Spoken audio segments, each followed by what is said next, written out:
레고 마인드스톰 EV3 로봇 소프트웨어 제작반 3강을 시작하겠습니다.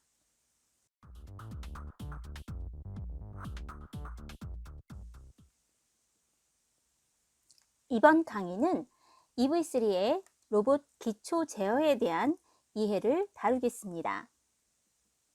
바퀴에 연결되어 있는 라지 모터를 돌리려면 초록색 동작 블럭에서 두 번째 라지 모터라는 블럭부터 이용이 가능합니다. 모터의 꺼짐, 켜짐을 실행하거나 모터의 파워 레벨을 조절할 수 있고요.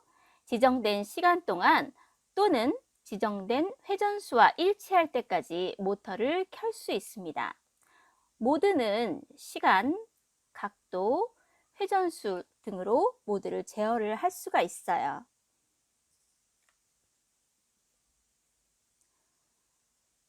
모터 파워와 방향이라고 되어 있는데요. 이 파워 입력에는 마이너스 100부터 100까지의 숫자를 넣을 수가 있습니다. 라지 모터는 양수냐 음수냐에 따라서 회전 방향이 달라지는데요. 이를테면 우리 드라이빙 베이스에서 라지 모터의 파워가 플러스이면 앞으로 전진을 하게 되고요. 마이너스라면 뒤로 후진을 하게 됩니다. 모터의 회전 속도는 모터에 가해지는 부하량에도 영향을 받지만 지정된 파워 레벨과 거의 비례합니다. EV3 라지 모터와 미디엄 모터는 모터 내부에 회전 센서가 내장이 되어 있어서 모터의 회전량 또는 이 회전수 또는 회전 각도만큼 제어가 가능합니다. 모터가 한 바퀴 도는 것을 1회전 또는 360도라고 표현을 하게 됩니다. 그래서 우리가 라지 모터와 미디엄 모터를 표로 비교를 해보게 되면요. 회전축 방향은 그림과 같고요. 토크는 표와 같습니다. 주 사용처는 드라이빙 베이스 구동 그리고 로봇 8이라고 하는데 우리 지금 배포된 이 드라이빙 베이스에는 미디엄 모터는 생략을 해뒀어요. 그 특징은 느리지만 강력하고 이 미디엄 모터 같은 경우는 힘은 약하지만 빠른 장점이 있습니다. 그리고 무게도 나름대로 이 라지 모터는 무겁고요. 미디엄 모터는 그것에 비해서 가벼운 편입니다. 이번에는 조향 모드 블럭을 한번 살펴볼 건데요. 이 세 번째 있는 조향 모드 블럭을 이렇게 앞부분 시작 옆에다가 드래그해서 아래와 같이 연결을 할 수 있습니다. 그래서 여기 앞에 있는 화살표 모양이 조향 부분인데요. 로봇이 핸들처럼 좌우로 휘어지는 정도를 뜻하고요. 두 번째는 파워를 나타냅니다. 그래서 모터의 파워 범위는 아까 말했듯이 마이너스 100에서 100까지 이 마이너스일 때는 역방향 회전이라고 아까 말씀드렸어요. 그리고 여기 샵이라고 되어 있는 부분은 회전수를 표시하는 부분입니다. 그래서 바퀴의 회전수가 1이면 축이 한 바퀴 돌도록 움직이는 설명을 할 수 있습니다. 그리고 맨 뒤에 체크라고 되어 있는 부분은 정지 방식을 뜻하게 되는데요. 참일 경우엔 체크로 나와 있어서 브레이크를 걸어서 바로 멈추게 되고 X 표시가 되어 있는 거짓으로 나올 경우에는 힘을 풀어 부드럽게 멈춘다고 표현이 되어 있습니다. 그래서 우리가 이 모드를 변경할 때는 이 모터 그립이 있는 이 앞부분에 이 버튼 비슷한 것을 클릭하면 5가지의 메뉴가 등장을 하게 돼요. 그래서 꺼짐이라고 되어 있는 부분은 모터가 정지하는 것이고 켜짐은 대기 블럭 전에 사용을 하게 되고요. 그리고 시간으로 동작, 그리고 각도로 동작, 회전수로 동작 이렇게 5가지가 나와 있는데 이 각도로 동작하는 부분을 약간 혼동이 될 수가 있어요. 이 각도는 일정 각도만큼 모터가 움직이는 것인데, 이 각도는 이 드라이빙 베이스의 회전 각도가 아니라 바퀴축이 움직이는 각도를 뜻합니다. 이 부분은 좀 더 설명을 해 드릴게요. 자, 그리고 이 부분을 블럭의 값을 바꾸거나 모드를 변경해서 실행을 해보면서 어떻게 움직이는지 확인하는 시간을 5분 정도 가져주세요. 보통의 수업 시간이라면 이 부분을 다 같이 한번 실행을 해볼 텐데, 집에서도 똑같이 5분 정도의 시간을 둬서 각각의 메뉴를 숙지하는 부분이 필요합니다.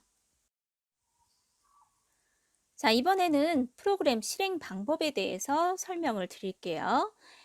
우리가 이렇게 간단한 프로그램을 하나 작성을 하고 이 부분을 실행을 하려고 하면 앞에 있는 이 시작 블럭, 플레이 버튼처럼 생긴 시작 버튼을 눌러도 되고요. 그리고 오른쪽 하단에 있는 EV3라고 되어 있는 부분에 지난번 설명드린 플레이 버튼처럼 생긴 부분을 누르셔도 바로 실행을 하실 수가 있습니다.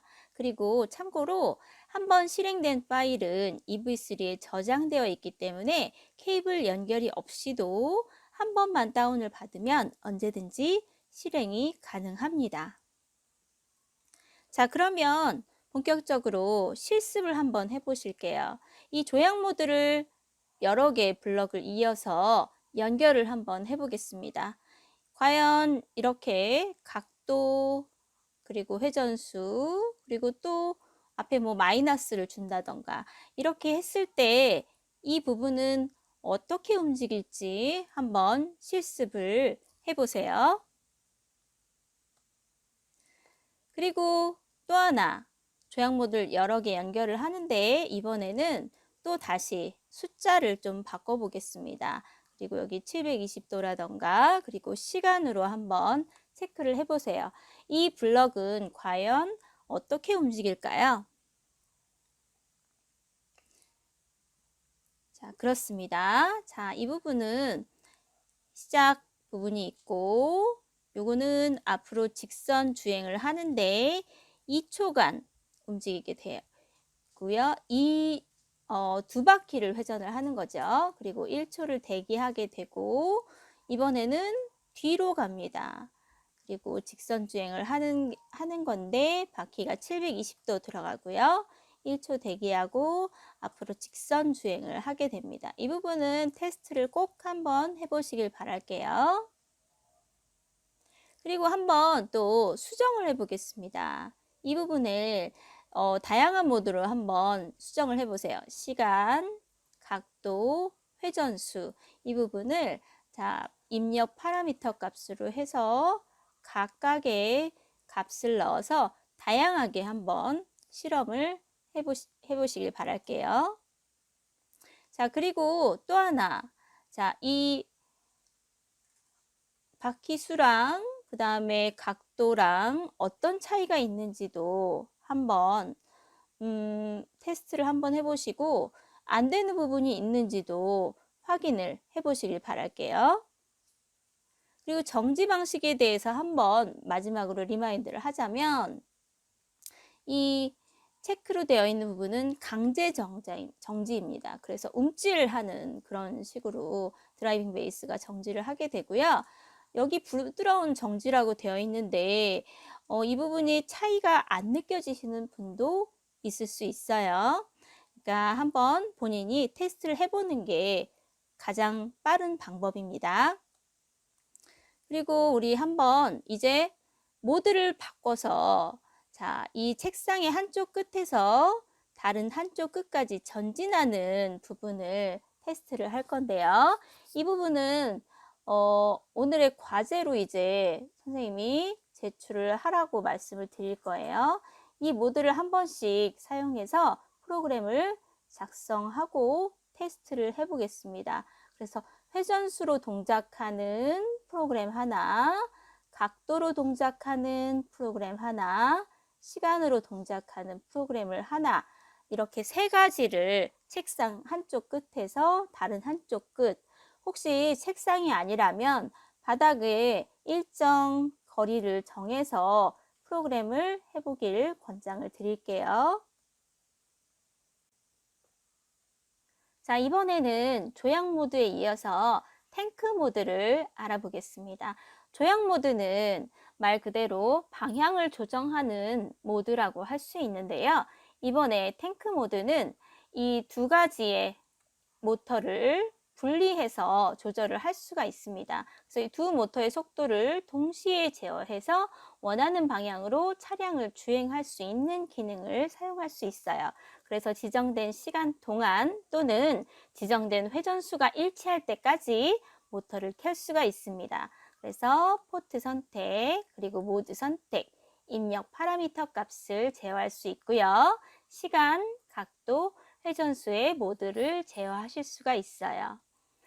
그래서 우리가 실습을 해볼 수 있는데요. 이 블럭의 모터 두 개의 진행 속도를 다르게 해서 로봇을 진행을 해보겠습니다. 테스트를 어떻게 하는지 예시된 테스트 블럭을 한 번씩 보시고요. 그리고 다양하게 이 속도를 입력해서 제어를 해보도록 하겠습니다. 자, 이제 우리 3강에서 배운 내용을 가지고 과제를 수행을 해보도록 하겠습니다. 3강의 미션은 이 배운 내용을 가지고 간단한 영상과 프로그램 캡처 이미지를 제출을 하는 미션입니다. 책상의 한쪽 끝에서 다른 한쪽 끝까지 전진하는 프로그램을 만드는데요. 책상이 아닌 친구들은 바닥에 일정 거리로 활용을 해도 좋고요. 모드를 하나씩 활용을 해서 프로그램을 작성하고 테스트합니다. 테스트할 내용은 회전수로 동작, 각도로 동작, 시간으로 동작하는 부분을 각각 하나씩 만들어 주세요. 그리고 또 하나 배운 부분은 탱크 모드죠. 탱크 모드의 블록에서 두 개의 속도를, 모터 속도를 다양하게 입력해서 리을자 형태의 주행 프로그램을 수행을 해보겠습니다. 이 부분으로 똑같이 프로그램의 캡처 이미지와 주행하는 영상 하나를 간단하게 제출해 주세요. 자, 수고 많으셨습니다. 그러면 4강에서 뵙도록 하겠습니다.